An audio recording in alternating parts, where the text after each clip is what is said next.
আমি কোনো দিন ভাবতেই পারিনি যেখানে আমার যাবার এত ইচ্ছে এতদিন ধরে, সেটা আমি দোলের দিন আমি যাব সেখানে।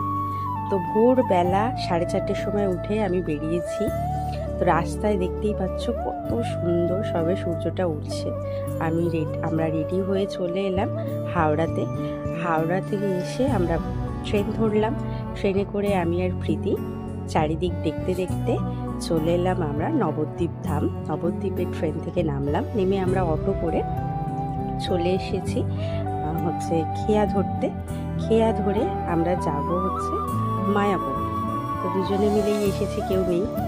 তো যখন মায়াপুরে এলাম তখন এত লোক রাস্তায় দেখে তো আমরা অবাক। বাড়ি থেকে বেরোতে দেয় না যে চারিদিকে লোক থাকে না আজকের দিনে, কিন্তু মায়াপুর এলে সেটা মনেই হয় না।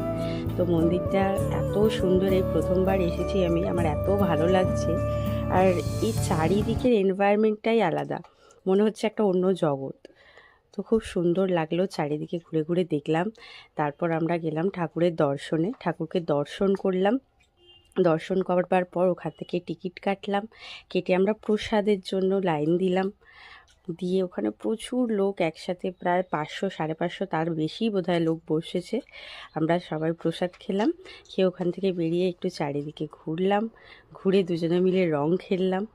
খেলেই ঠাকুরকে প্রণাম জানিয়ে এলাম যে পরবর্তীকালে আবার যেন তোমার কাছে আসতে পারি।